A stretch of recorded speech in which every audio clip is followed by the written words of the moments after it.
What's up, sunshine? Happy Friday. It is a very special Friday for many of us because we're about to get some extra time off, maybe some extra sleep for Thanksgiving break just around the corner. I hope you get some good family and friends time and some really good grubbing too. In honor of the holiday, let's start the show with a Thanksgiving.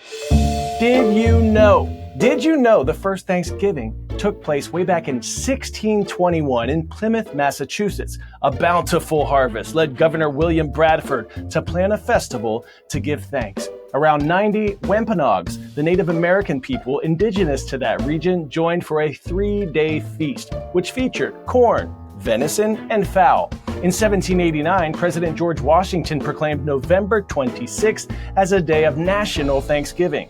Fast forward to 1939, President Franklin Delano Roosevelt moved it up a week in a bid to boost the Christmas shopping season. Say what? Talk about a new deal. Then in 1941, Congress officially declared Thanksgiving a federal holiday and moved it back to the last Thursday of the month, where it remains to this day. Okay, now let's get to the part of Thanksgiving that just might be the best part for some of us. The food. Did you know turkey's most famous side dish wasn't even at the first Thanksgiving? We're talking mashed potatoes. Now, the root cause of this issue, potatoes are native to South America, and the spectacular spuds didn't make their way to North America until the 1700s. Pop quiz, hot shot. What is widely considered the first commercially successful arcade video game? Pong, Space Invaders, Pac-Man, or Asteroids? If you said Pong, you serving. Based on table tennis, Atari installed the first Pong machine in 1972 at a restaurant in Sunnyvale, California, where it stopped working after just a few days because its coin box was jammed with too many quarters. As many of you head into a well-deserved break this Thanksgiving, a lot of us might spend some time playing some video games, maybe on our phone, computer, a gaming console. Well, check this out. A new study out of Hong Kong shows that spending too much time, binge gaming as it's called, could have some serious consequences on our moods and our quality of sleep. So, how much is too much? I caught up with the doctor, my friend Dr. Sanjay Gupta, to help us understand and acquire some knowledge that might help us out. Check it out. Is gaming entirely bad? Are there any positives to playing games? I think there are, and we're starting to see more of that as you see more and more people who are gaming. By the way, about 80% of people game, and about 4 in 10 people, 40%, are doing it every day. So, this is a pretty common thing. But I think it's surprising why people are doing it. They're obviously doing it for the enjoyment of gaming, but overall there's some real benefits. 72% are actually doing it to play with others. That kind of surprised me because you think of that as sort of a solitary activity. 42% say they've actually made friends online. 32% say it's helped their mental health. So, we're starting to get data on this because I think there were a lot of assumptions made about gaming, and now we're starting to see the real world. At the same time, there are concerns about attention and depression and overall impact on mental health in the long term. Right. Yeah, it's one of those things that it can create fellowship, right? Yeah. Someone who may be sitting right next to you. My neighbor and I, we call it broga. Instead of yoga together, we're doing right. Broga. We're playing a game, spending some quality time. It definitely can bring people together, even who are in different states or countries. What is interesting to me, Coy, is that when someone starts gaming, they oftentimes are really quite attentive to that, and that can actually help build those attentive areas of the brain. Interestingly, as you get better at the game, as you sort of go into default mode because you're so good at it, it can actually start to decrease attention. So 2 things can be happening in the brain sort of over time from gaming. First, maybe more positive, and then second, interestingly, as you get better at it, actually decreased activity in certain areas of the brain. Let's dig more into that. Talk about some of the downsides of binge gaming. Okay, we know some things in moderation, generally, maybe not bad for you, but when you're going all out all day on a game, what are some of the downsides? I think the headline here is that when people are starting to border on what is known as a gaming use disorder, it typically means that they are no longer able to do things in their normal life without gaming getting in the way. I think that's the biggest thing to sort of measure.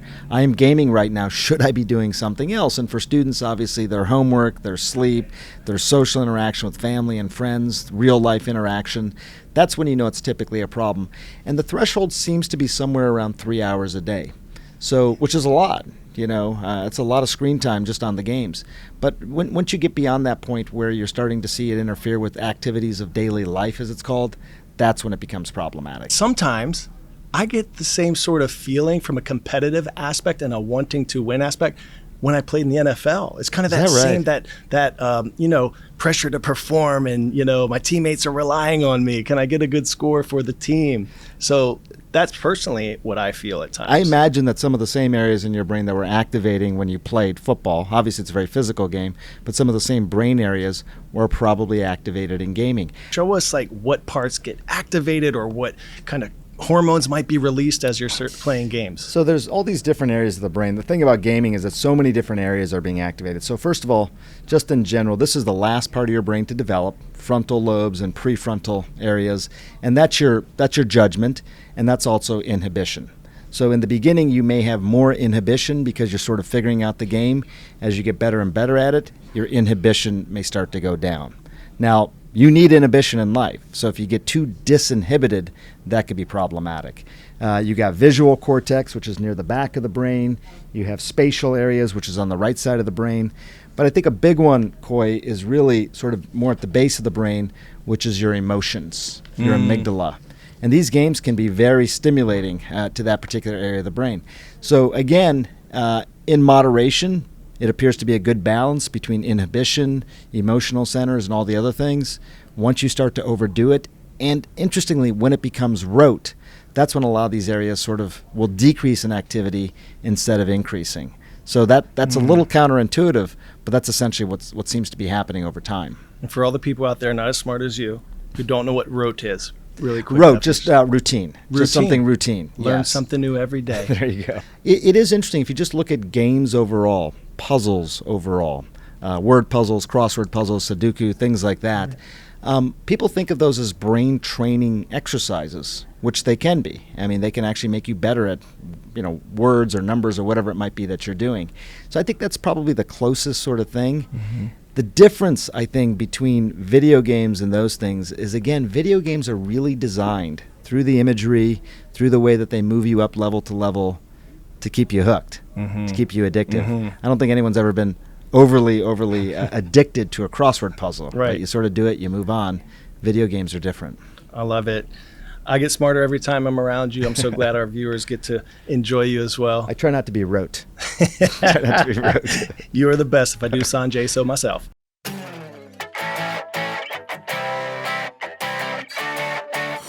Today's story, getting 10 turkeys out of 10, a heartwarming holiday tradition that's helping those in need. Have you ever participated in a Friendsgiving? A group of friends in Warwick, Rhode Island gather every year for their annual dinner. And over the last few years, they've started using the gathering to help make the holiday season brighter for others.